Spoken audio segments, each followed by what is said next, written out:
Hello, Marvelites. Sadly, as you can hear, Aaron won't be hosting tonight's episode. He apologizes for not being here. He's sadly not feeling so well, so we're sending him all the best so he feels better soon. I'm going to be your host today, Joe. With me is Charles. What's up? And we're going to just jump right into it. Let's start off with probably the most recent and biggest news. Nick Fury, confirmation Samuel L. Jackson is returning as the iconic one-eyed man in an upcoming Disney Plus show. Now, the interesting thing is it's a brand new Disney Plus show. Charles, what do you think about this news, and what Disney Plus show do you think it could be? This was pretty fucking huge because even though, I think at this point it's like a joke that every character is gonna get his own Disney Plus show, like Oprah, like how Oprah would do it. But hearing this from a trade that Sam Jackson is returning into as Nick Fury in a new show was very fucking exciting. I think at this point it's safe to assume that it's probably Sword or slash Secret Invasion, Secret Warriors related because last we Mm, saw Nick, he was on space and with a bunch of aliens, which in a huge fucking space station, which people think is the actual Sword base. We know Sword is gonna debut in WandaVision, and comics dictate that Nick Fury ends up starting the Secret Warriors during the Secret Invasion, and we've heard that the Secret Invasion is one of the stories Marvel is looking at to develop mm, on Disney Plus. So it's like a you put those dots together, connect those dots. It's kind of a no brainer that it's either one of those three shows. But I think for me, the most exciting thing, I guess, here is getting the guy who did Mr. Robot to showrun it, because yeah. that bit of the news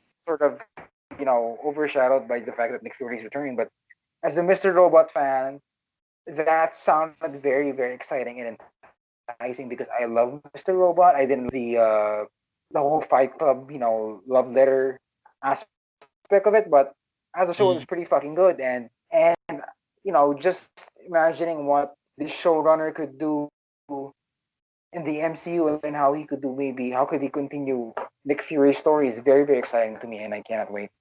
Definitely, it's so great to see. I think the biggest thing about them all these Disney Plus shows is just the talent they're getting with all these different Yeah, backgrounds. We have writers from Rick and Morty, from even the Rick and Morty writers just recently even won an Emmy for his work. So it's great to see, and I think Mr. Robot is definitely just a fantastic show. So it will be interesting how that will inspire a crazy spy-filled thriller. yeah. I think the biggest rumor, with the sword coming, which is I think the most obvious, but of course, as soon as the word Secret Warriors come up, a lot of I think Ages of Shield fans are already theorizing that Daisy Johnson's going to make a return, or that it's going to have a loose connection to Agents of Shield. I know you're not the biggest advocate for the show, but if it would happen, how would you feel about that? I wouldn't be pissed. I mean, I, in fact, I'd be more like I'd be kind of bummed that it came this late and not Mm, during the show's heyday. Imagine if this fucking happened in the show's heyday. But at the same time, I think true, yeah. it'd be like a cool sort of nod. Like how the only time the MCU acknowledged TV was Endgame, literally the last fucking film of Phase Three. Like it's never too late. But at the same time, it would have been better if it was during the show's heyday. But at the same time, realistically, I don't think it's gonna happen. But I'm not gonna be pissed. I'm not gonna. I mean, if it makes a lot of fans happy, I'm happy. I just hope that again, my problem with Shield has always been sort of they're doing their own thing, and the thing they're doing is never Yeah. fully aligned with what Feige's doing. So I mean, if they're gonna bring Chloe Bennett and Quig or Yo Yo and whatnot, I wonder of how much the show is gonna be canon, and should it even be canon, or should they just bring in these two, all the actors from the Secret Warriors TV show or the Shield Mm. version into the films? I wonder if it's worth bringing in all that baggage of story, or if it's better to start fresh. I guess that's my biggest concern with it. Yeah, even I watched the entire show, and I am a fan of Agents of Shield. I think it does a lot right, but it also did a lot wrong, especially the Secret Warriors tease that was just three people for an episode, so they didn't do anything with it. I think the problem is that Agents of Shield, as of season 6, just kind of went so far away from the original MCU timeline that it's kind of hard to connect it in any way, or it without having to overly explain or reconnect things. I think the best thing they could do is have some of the actors maybe in the background. There are some actors like Ian DeCoste or Henry Simmons who I would love to see them in the MCU, the overarching MCU, let's say, and because they're fantastic actors, and I would hope that they get another chance at a role in these franchises. But just like you said, it's way too much garbage to kind of carry over with this brand new show. Yeah, But it'll be interesting to see what this ends up being. I mean, there's probably not going to be any news of it until 2022. That's especially with the delays currently. We do not know how long Phase 4 is going to drag out. But interesting enough, I think with this Nick Fury show being teased, there's a good chance that Secret Invasion will dominate Phase 5 moving forward yeah. with Captain Marvel. So that's an interesting trend. Like I'm more interesting. I'm more interested in the idea of because uh, Chloe Bennett was such she's such an inspiration to a lot of Asian Americans and whatnot. She's great representation. Mm, I wonder if if Marvel decides to like let's do our own Daisy Johnson. I wonder if they're gonna cast someone who's good representation like that, or someone ethnic like Chloe Bennett, or because yeah. Daisy Johnson in comics is like she's white, and I'd be interested in seeing how they approach recasting someone that's so beloved in the films. I wonder if they're gonna use the template set by Shield, or are they gonna Mm. maybe cast a different city, or maybe they're just gonna keep it white as it was in the comics. That's a great point because Marvel's Rising took the Agents of Shield design, so she's even voiced by Chloe Bennett. So it seems like that trend could potentially be in that direction. So it's going to be interesting. Really see what happens. Speaking of interesting, let's jump to the next point. Phase 4 has been rescheduled again. We kind of assumed it would happen. There were rumors about, okay, will they do premiere access like with Mulan? There were conflicting reports if it was successful or not. Just recently, it seems that there was a miscalculation that showed that it probably only brought in about 80 million. Still good, but nowhere near what it should have been. So now most of the MCU has been rescheduled again. I'm not going to go down the full list, so that will be here for a while. But pretty much, Black Widow is now going to take over next year's May spots. And so that means we have, for the first time since 2009, no Yeah, MCU film. How does that make you feel as someone who's been following it for pretty long? like on one hand, because even though we don't have any MCU films to watch, I mean, like you and me, our life is very pretty much dominated by this cinematic universe. Even though there's no films, we're always talking about it constantly on Slack. Yeah. We're always rising. We have a podcast every week about it. So it's not like we're missing the MCU bug. It's still gonna be with us. It's always been with Mm, us. In many ways, I think it's a nice breather. I think just having just a year break with no MCU stuff after Endgame, after fucking 23 films, after fucking 10 years of having MCU films every year, yeah. I think having 1 year of no MCU films, if anything, it's gonna make the future of the MCU, I guess, stronger. The fact that we have people are so hungry for content, and the fact that we haven't gotten anything, people are so hungry for anything MCU that when it does come back, it's gonna Hmm. be embraced tighter than ever by fans. So I think it's there's an upside to it. I think for me the biggest takeaway with the shuffle was seeing Shang-Chi get bumped up to second as opposed to it being the third Yeah. film, because it was always going to be Black Widow, Eternals, and Shang-Chi.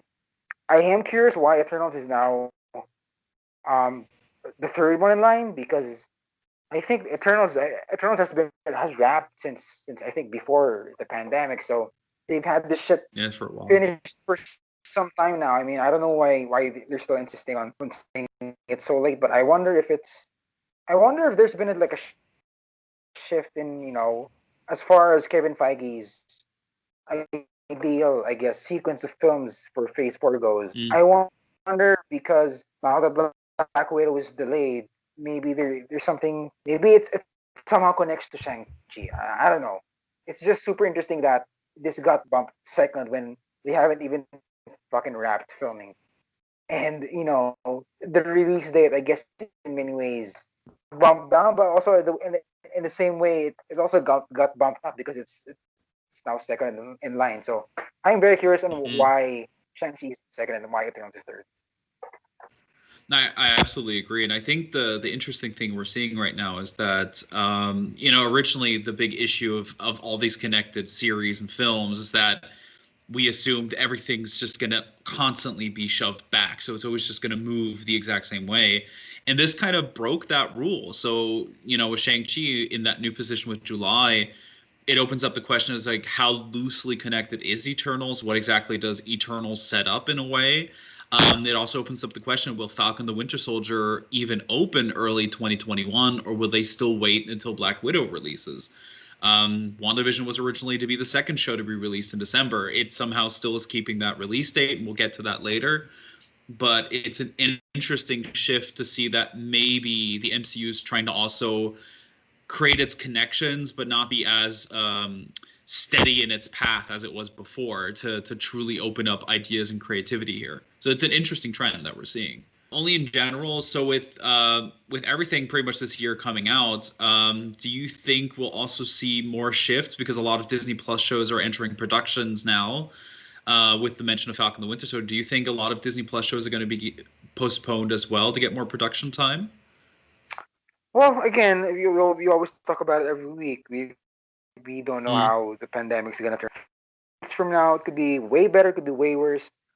Um, I think I heard like the other day that a big Atlanta production shut down because of COVID. So who knows what the production is, but it's Yeah. always going to be hard to predict how everything's going to go. Um, I don't think we talked about it on this podcast, but it's about time that these productions start utilizing the Mandalorian's volume technology Yeah. because it's gonna save everyone a lot of time and money. And I think right now that's the best option they have if they wanna fucking finish everything on time. Definitely. And it's funny to think how it technically is just a very old design, like the old movies where they had them in the car and they just had Yeah, pre-recorded filming in the background. So it just kind of came back in a completely modernized way. So we learned from the old. It's an interesting trend. So let's jump into probably the biggest and the biggest story absolutely is WandaVision. The WandaVision trailer finally released during the Emmys. It was an absolute hit. Speaking of the drought that we were facing with the MCU, as the first real trailer since April. The trailer has done even better than the Avengers Infinity War wow. trailer back in the Super Bowl. It's around 50 million views within the first 24 hours. This is huge. It also kind of speaks and confirms, like you said, probably the drought or this pause wasn't that bad after all. Wonder if after bigger storylines, this might become a trend for Marvel to do, like a nice little reset. But let's just jump into the trailer. What did you think of the trailer? How excited are you for this show? Oh man, it was so crazy because I guess I was asleep when word got out that they could have been dropping they might be dropping a trailer during the Emmys. And so when I woke up, I was like, what the fuck? They fucking dropped the WandaVision trailer on a Sunday, and not like Super Bowl Sunday. So it was definitely weird. Uh, it looked fucking good. I think to me the thing that stands out the most, and I'm watching the trailer now, it's the thing that stands out the most is how much they got the lighting of the 50s sitcom correctly. Mm, Like it looks fucking authentically like a 50s show. Um, the lighting looks cheap. The set design looks fucking cheesy as hell. and it just shows the level of commitment that they're putting with each sort of era of television here. And again, it's kind of like a tiny detail to notice, but it's actually pretty fucking sick if you think about it. And Mhm. there's just so much to take in here. I personally like the all the sitcom stuff more than within the reality stuff when Vision talks to Agnes and whatnot. It Mhm. it's the all the sitcom stuff is clearly the standout for me. But like I distinctly remember us talking about we were talking about what the WandaVision trailer could look like, and I guess in many ways I mentioned that it would be great if it actually looked like a 50s sitcom trailer, and I guess it starts like that, but I Mhm. guess it shifts into something else. I guess in many ways this is how the show is gonna be. It's gonna start as sitcom stuff, and it's slowly gonna end up being super cinematic. Again, there's so much to take away here. Who the fuck Agnes is? Is she Agatha Harkness? What the fuck is up with all the Halloween scenes? And Mhm. what the fuck is happening with Monica Rambeau? Why is she being fucking shot out of the sky? And there's just so much to take in here, and I'm very very glad that we finally got a first look. Definitely. I have to say, like WandaVision, I think retroactively, now that it's the first Phase 4 project that'll come out, I think it kind of is a fitting thing to show that we're going to a much more creative venue of the MCU. This isn't like, the biggest criticism the franchise has always gotten was that there's a formula, you always have big action sequences, there's always a big bad guy. And over time, they started to break this. And I think we're at that point where Kevin Feige can truly just give people the freedom of what they want to do, especially on Disney Plus. So if this is a sign of what's to come with these shows, this is an absolutely fantastic start. And as you mentioned, like with the sitcoms aspect, I'm really curious if they're going to keep the element of the framing. So the trailer starts off with a different aspect ratio, and as soon as reality pretty much seeps in, it starts growing. I really hope that stays in the show.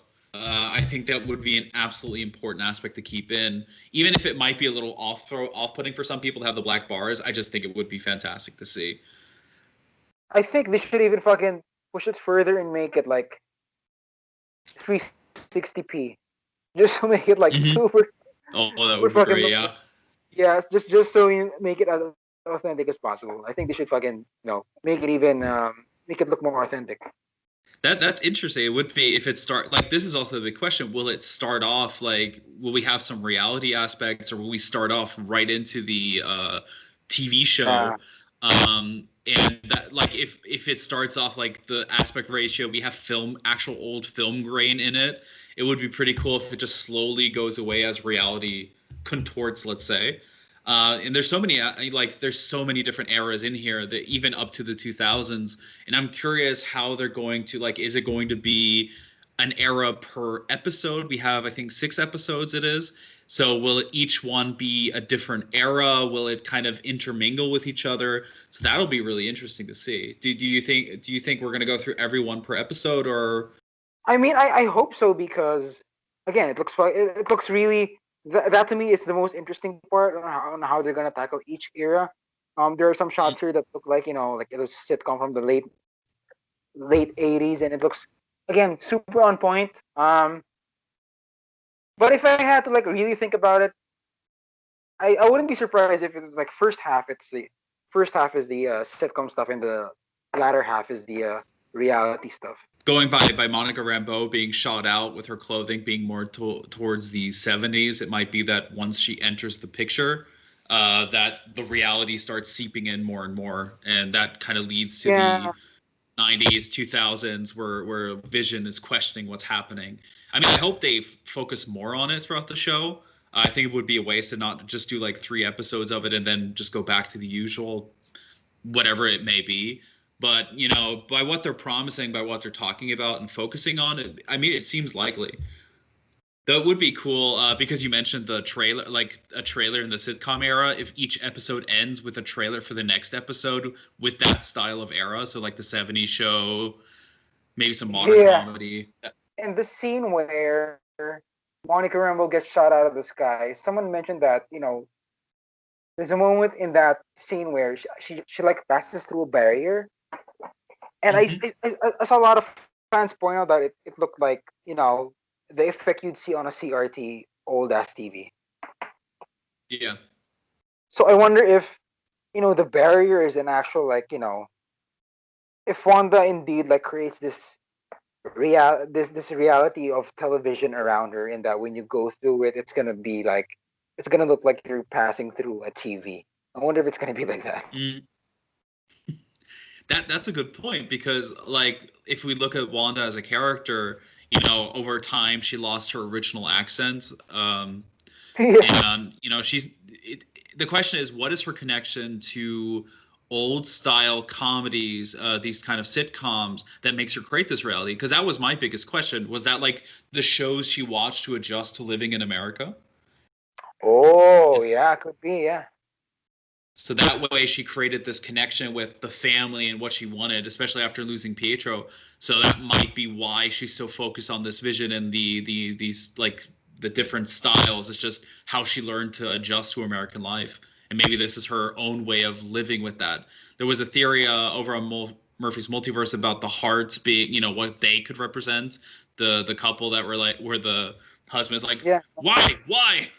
So maybe they are literally a representation of trying to drag her back to reality, or they're actually people that live in this location that's being controlled by her. There's so many questions, and that's probably the most fun aspect of it. And speaking of questions, we do know a bunch of characters are returning for the show. We mentioned Monica Rambeau, of course, an aged up version of the character. We do know that Jimmy Woo is returning from Ant-Man and the Wasp. And there's Yeah. also one other character that's returning. Darcy's coming back from, I think we haven't seen her since Thor: The Dark World, Yeah. as she was still interning with her own intern. That was a different era of comedy. And there's hints that she might play a pivotal role in bringing back Vision's memory, according to our friends over at Murphy's Multiverse. What do you think about her involvement with this? I know she's been a bit of a controversial character back in the day because she's more comedy focused for Thor. What do you think about her inclusion and what role she might really have? I think the fact that, Kevin Feige has it in his mind to bring back a character as as obscure as fucking Darcy in Thor: The Dark World. Mm, The fact that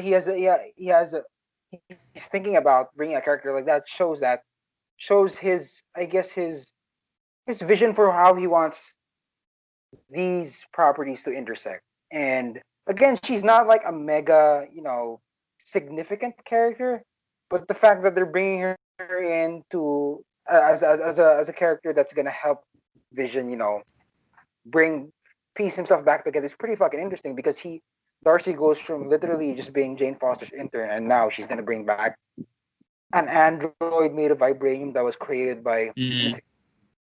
It just shows how wacky this world can get, and I don't hate it at all. I mean, I don't even hate the Mew jokes. I think it's like, it's definitely a product of its time, but it's when I was watching that, I didn't have a problem with it, and I still don't have a problem with it now. Mm. I think it was generally a reaction towards her being typecasted since Two Broke Girls. So that kind of at the era where that show was at its peak, it just kind of connected with it. And I think it's great to see her return. Her return also is just perfect timing because maybe it's also going to hint at the role that Jane Foster has in Thor: Love and Thunder. They probably are still close with each other, so maybe we'll get some hints on what exactly is Yeah, happening to Jane. yeah. Will they closely follow what the comics did with her becoming Thor? So that's going to be interesting, and I think this is the advantage of this entire franchise is that you can bring back characters and you don't need to introduce them quickly because even minor characters have left an imprint. Just look at Jimmy Woo. I think a lot of people also remember just because of his comedy chops and the character itself. So it's going to be really interesting to see how they develop these characters. Any closing thoughts you want to leave on WandaVision? No, I'm very excited, and it's just cool that we're getting a trailer. It's really cool that we're getting at least this show at the end of the year. Yeah, and hopefully we'll see if it will be Thanksgiving or Christmas. It's going to be really interesting to see once they Yeah, reveal. That means we'll get an extra trailer with the release date. So that'll be exciting. Keep an eye out for. So with that, new episode comes to end. Thank everyone for listening. All those true believers out there. If you want to follow us, of course, follow us on at the MCUExchange. You can also follow me at that Abel. You can also follow Charles.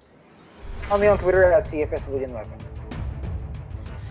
Be sure to keep out for various points, Anchor, Spotify, and we can't wait until the next episode and see what else happens in the world of Marvel. Thank you, everybody, for listening. Till next time. Bye.